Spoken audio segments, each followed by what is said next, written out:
Allez les amis, on est parti pour voir la méthode pour additionner des fractions avec le dénominateur commun. On s'y met tout de suite.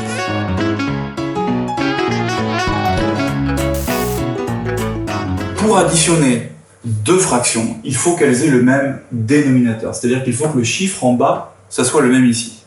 Comment vous allez faire si ce n'est pas le cas au départ? Eh bien, vous allez modifier les fractions de manière à ne pas les changer, c'est-à-dire qu'elles aient toujours la même valeur, tout en changeant le chiffre qui est au dénominateur. Donc comment on va faire ça? Eh bien, je vous donne un exemple. 3 cinquièmes. 3 cinquièmes, vous avez le droit de dire que vous multipliez le bas par 2 et le haut par 2. Pourquoi? Parce que ces chiffres-là, en réalité, ils se simplifient. Donc quand vous multipliez par 2 en haut et en bas, ça change les nombres, donc ça devient 6 sur 10, mais ça ne change pas la valeur de la fraction. C'est cette technique-là qu'on va utiliser pour changer le dénominateur d'une fraction. Donc prenons celle-là. Quel pourrait être le dénominateur commun entre 5 et 2? C'est-à-dire qu'est-ce qu'on pourrait trouver comme nombre qui soit à la fois un multiple de 5 et un multiple de 2? Moi, la technique que je vous donne là, c'est vraiment la technique la plus bourrine qui existe. Donc, la technique la plus bourrine, c'est de dire, je vais prendre celui-là et je vais le multiplier par celui-là. Je vais faire fois 5 ici, sauf que je n'ai pas le droit de le faire en bas si je ne le fais pas aussi en haut. Et celui-là, je vais multiplier par celui-là, donc fois 2, là, fois 2.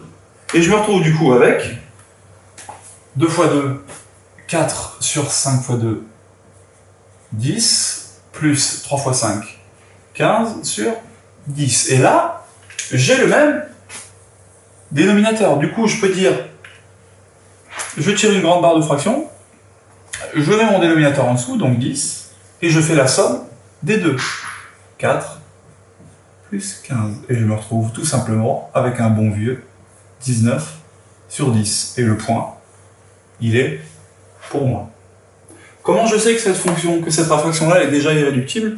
Tout simplement parce que 19, c'est un nombre premier. Donc si j'essaie de prendre 19 et de le casser grâce à la multiplication, j'aurai aucune chance d'y arriver parce qu'il n'y a aucun couple de nombres qui, quand je les multiplie ensemble, me fasse 19. Allez, on fait la même chose avec celle-là. Donc j'ai deux fractions avec un signe plus au milieu. Pour les additionner, il va falloir qu'ils soient au même dénominateur. Donc là, je pourrais refaire la technique de bourrin, c'est-à-dire multiplier ici par 3 et ici par 9. Ça marcherait très bien. Sauf que dans certains cas, il y a une technique légèrement plus subtile.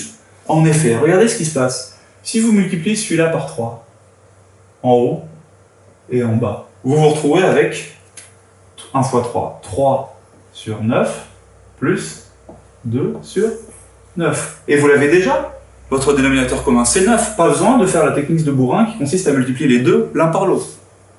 Vous tirez une seule barre, avec 9. 3 plus 2, ça me fait 5.